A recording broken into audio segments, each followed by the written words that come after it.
कवि रहीम का एक दोहा है, चाह मिटी चिंता मिटी मनवा बेपरवाह, और जिसको कछु नहीं चाहिए वो शाहो के साह। दरअसल ये दोहा उन्होंने उन वैरागियों के लिए लिखी थी जो सार्वजनिक जीवन से या भौतिक जीवन से मुक्त होने के लिए प्रयासरत थे और भगवान की भक्ति में लीन हो रहे थे। चौंकिए नहीं, मैं किसी भक्ति और धार्मिक बात शेयर करने के लिए यहां पर नहीं आया हूं। आप देखना शुरू कर चुके हैं लेट्स डिस्कस, और मैं हूं आपके साथ धीरेन्द्र। हम अपनी बात शुरू करें उसके पहले आपसे एक रिक्वेस्ट है कि अगर मेरा वीडियो पसंद आए तो चैनल को लाइक और सब्सक्राइब जरूर कीजिए। जिस कवि रहीम के दोहे से हमने बात शुरू की थी, वो दोहा आज राष्ट्रीय राजनीति में एक बार फिर रिलीवेंट है, मौजूद है। 2 दिनों के बाद महागठबंधन या ये कहिए कि विपक्षी एका की मीटिंग मुंबई में होनी है। बहुत कुछ तय होगा, सीट वाइज उम्मीदवार, हर सीट के लिए कौन उम्मीदवार होगा ये तय होना है, संयोजक कौन होगा ये तय होना है, और प्रधानमंत्री पद का चेहरा कौन होगा शायद इस पर भी चर्चा हो।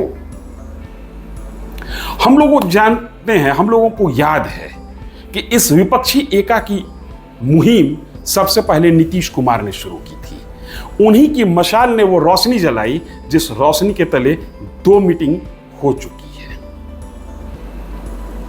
दोनों मीटिंग में ये बात हमेशा उठती रही कि नीतीश कुमार को शायद राष्ट्रीय स्तर पर इस गठबंधन का, इस विपक्षी एका का, या जिस गठबंधन का नाम इंडिया पड़ा है उसका संयोजक चुना जाएगा। लेकिन पहली बैठक बैठने में चली गई और दूसरी बैठक में सिर्फ नामाकरण हुआ। तीसरी बैठक में यह कहा जा रहा है कि संयोजक का नाम तय हो सकता है, लेकिन लालू प्रसाद यादव ने हाल के दिनों में अपने दिए गए बयान से इस चर्चा पर विराम लगा दिया है। लालू प्रसाद यादव ने कहा कि राष्ट्रीय स्तर पर कोई भी संयोजक नहीं होगा। संभव है कि प्रादेशिक संयोजक हो या 2-3 प्रदेश को मिलाकर एक क्लस्टर बनाया जाए और उसका कोई संयोजक हो। लिहाजा नीतीश कुमार के संयोजक बनने के संभावना पर विराम लगता हुआ दिख रहा है।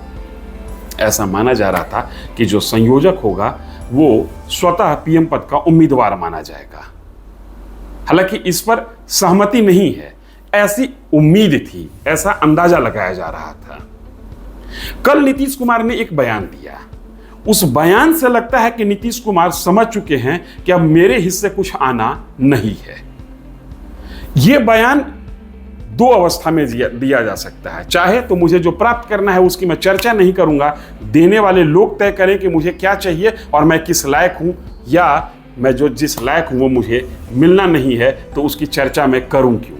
सुनिए नीतीश कुमार के इस बयान को।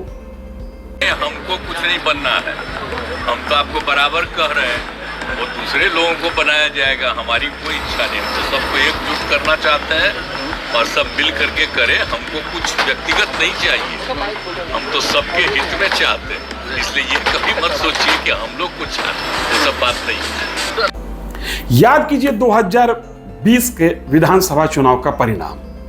नीतीश कुमार बिहार में तीसरी पार्टी बनकर निकले थे, तीसरी बड़ी पार्टी। पहली बड़ी पार्टी आरजेडी, दूसरी बड़ी पार्टी बीजेपी और नीतीश कुमार तीसरी बड़ी पार्टी। बीजेपी और नीतीश कुमार मिलकर चुनाव लड़ रहे थे। छोटी पार्टी होने के बावजूद नीतीश कुमार मुख्यमंत्री बनाए गए, लेकिन नीतीश कुमार बारंबार इस बात को कहते रहे कि मैं मुख्यमंत्री बनना नहीं चाह रहा था, ये भाजपा वालों ने जोर दिया, इसलिए मुझे मुख्यमंत्री पद को स्वीकार करना पड़ा। हालांकि जब बीजेपी से स्विच करके वो आरजेडी की तरफ गए, वहां भी उनकी स्थिति यही थी। आरजेडी बड़ी पार्टी, तकरीबन इनसे दुगने स्ट्रेंथ की पार्टी, फिर भी ये मुख्यमंत्री बने रहे, लेकिन अपना पुराना डायलॉग भूल गए। ये नहीं बताया कि आरजेडी ने भी इनको मुख्यमंत्री बनने के लिए बाध्य किया था या नहीं किया था। नीतीश कुमार की एक राजनीतिक अदा है, उनको जो पाना रहता है वो खुद नहीं कहते, उनके लोग कहते हैं। इस बार जदयू के लोग दबे स्वर में कह रहे हैं कि नीतीश कुमार को प्रधानमंत्री पद मिलना चाहिए। नीतीश कुमार नहीं कह रहे, मुखर होकर जेडीयू भी नहीं कह रही है। हां, आरजेडी कहते रही है, लेकिन हाल के दिनों में आरजेडी प्रमुख का जो बयान आया है वो बयान शायद अपने पार्टी के पुराने स्टैंड से अलग है। जिस समय नीतीश कुमार स्विच करके बीजेपी की तरफ से आरजेडी की तरफ गए थे, आरजेडी के तमाम नेता इस बात को कह रहे थे कि नीतीश कुमार अब राष्ट्रीय राजनीति में जाएंगे, लेकिन अब ऐसी बातें निकल कर नहीं आती। शायद लालू प्रसाद यादव और नीतीश कुमार के बीच में हालिया जो कई राउंड की बैठक हुई है, उसको इस आलोक में भी देखा जाना चाहिए। अब बात करते हैं जो प्रस्तावित मुंबई अधिवेशन है उसमें दूसरे बड़े नेता की, ममता बनर्जी, पश्चिम बंगाल की मुख्यमंत्री, तीसरी बार मुख्यमंत्री बनी है। जिस गठबंधन में है उस गठबंधन में 2-3 पार्टियां ऐसी हैं जिनसे ममता बनर्जी की राज्य में राजनीतिक लड़ाई है।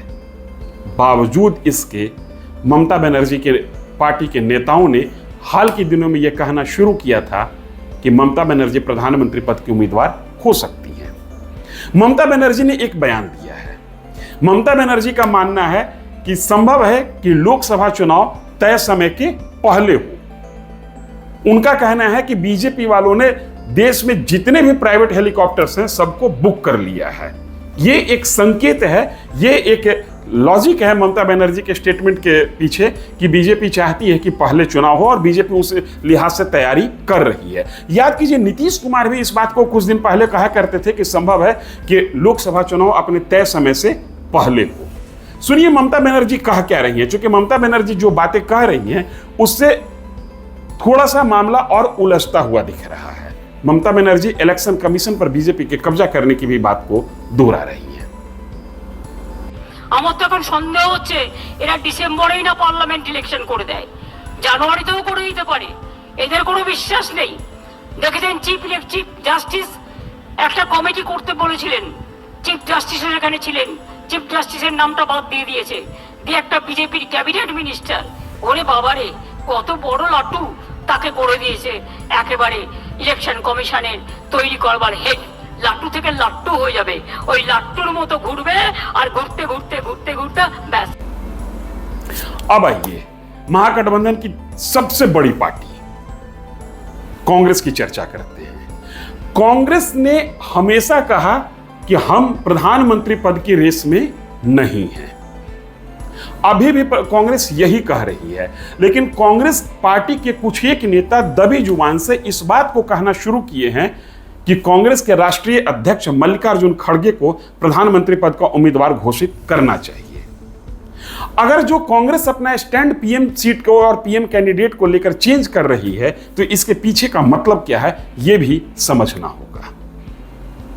मैंने बताया हाल के दिनों में ममता बनर्जी की पार्टी ने खुल्लम खुल्ला कहा कि हां, ममता बनर्जी को प्रधानमंत्री पद का उम्मीदवार होना चाहिए। ममता बनर्जी अगर प्रधानमंत्री पद की उम्मीदवार होती हैं तो पहली घोषित उम्मीदवार होंगी, पहली नॉन हिंदी स्पीकिंग बेल्ट का कोई नेता होगा जो प्रधानमंत्री पद की दावेदारी कर रहा है।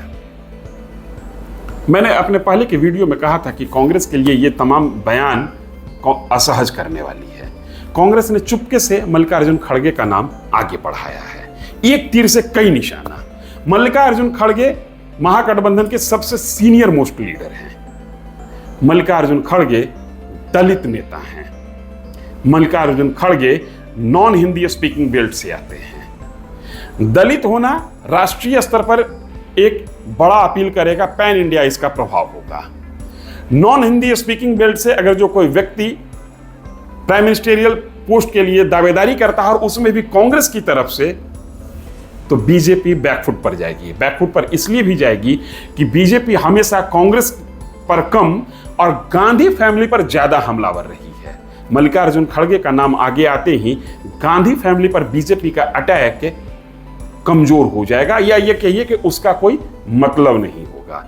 और मल्लिकार्जुन खड़गे का नाम आगे करने से ममता बनर्जी, अरविंद केजरीवाल जो कि राष्ट्रीय स्तर पर अपनी पार्टी को बढ़ाने के लिए घूम रहे हैं, छत्तीसगढ़ मध्य प्रदेश में लगातार दौरा कर रहे हैं, ऐसा माना जा रहा है कि धीरे धीरे अरविंद केजरीवाल भी प्रधानमंत्री पद की ओर दावेदारी कर रहे थे या कर रहे हैं, उनकी दावेदारी भी समाप्त होगी। और नीतीश कुमार जैसे ऐसे नेता जो कह नहीं रहे हैं लेकिन दिल में हसरत वाले हुए हैं, उनकी दावेदारी भी समाप्त होगी। इसलिए महागठबंधन की तीसरी बैठक के पहले महागठबंधन के मद्देनजर राजनीतिक चर्चा का दौर गर्म है। और हम हर उस चर्चा की पड़ताल कर रहे हैं, करते रहेंगे जो आपको जानना जरूरी है। बस आपसे रिक्वेस्ट है कि हमारे चैनल को लाइक और सब्सक्राइब जरूर कीजिए। धन्यवाद।